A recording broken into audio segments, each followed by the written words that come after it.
Today we have a very early 1900s Goldfield Burled full-size bed. The measurement between the rails is a full 54 inches. Some of the antique beds it's a little on the smaller side. This one measures 54 inches.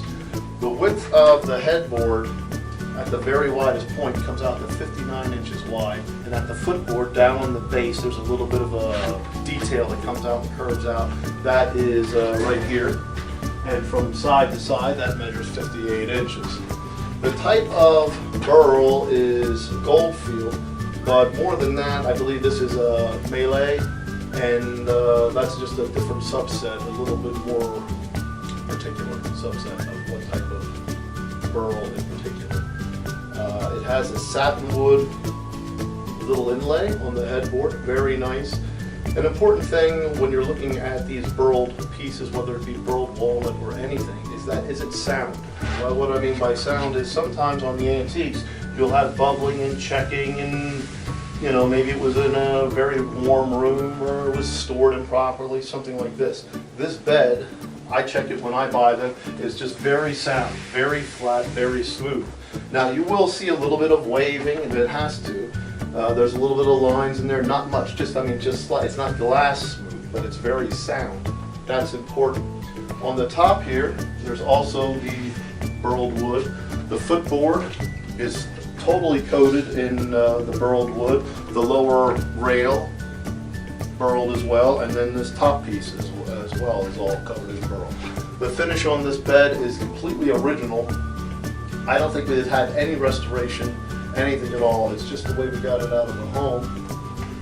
Now on the burl, how this is formed is this is actually, on the Australian, a big growth on the side of a tree. Some of them can be massive, you know, you could be 3 feet. Most of them are quite a bit smaller. And they're then removed from the tree, leaving the tree stand, and then that's made into pieces. In this case, to veneer. Typically nowadays, it's so expensive, so valuable of a wood that bowl turner artists who make, say, on a turning on a lathe, will make a bowl, an urn, something like this, and they use this wood for art, and then also maybe like for pens, you know, like high-end fountain pens, something like this, and they'll use that. It's very costly today to buy, and it wasn't inexpensive back 100 years ago either. It was a very costly wood back in the day. So now, you will not find this on modern furniture where you're coated with this. I mean, meaning it's just, there's a huge amount of it on here, because now it's, like I said, it's quite valuable. They're using it for little pens and art type things. So this is a nice piece to find, and it's at a point in its history where it's still quite affordable. You know, these are not a lot of value, a lot of money. They're high value, low cost compared to what it would cost to go to the store today and buy something new. The condition, again, the rail actually tight and sturdy. I mean, that's a tight, sturdy rail. They are right as I found them. They work fine. This rail has a block added, and there's a block down there that's added after the fact. I don't know what exactly they were accomplishing, but it's tight and sturdy, so I left it on there. This is the ormolu decoration. Ormolu just means it's a brass applied metal molding. This has the original finish on it. Very nice color to it.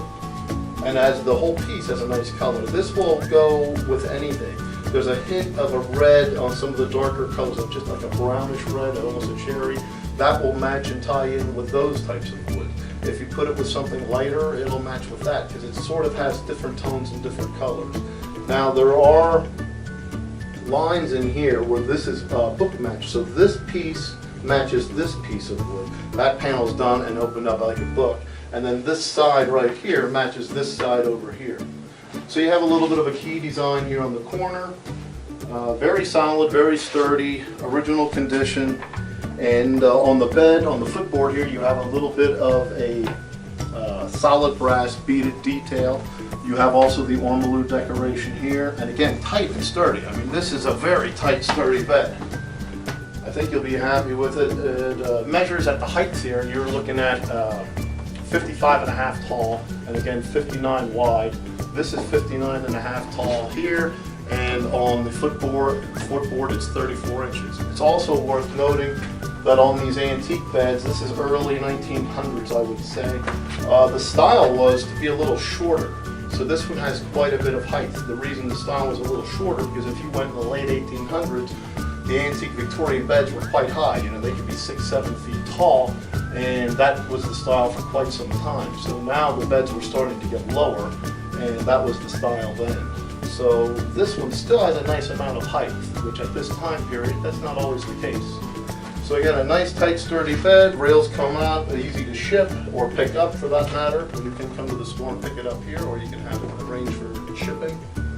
And it does have slats.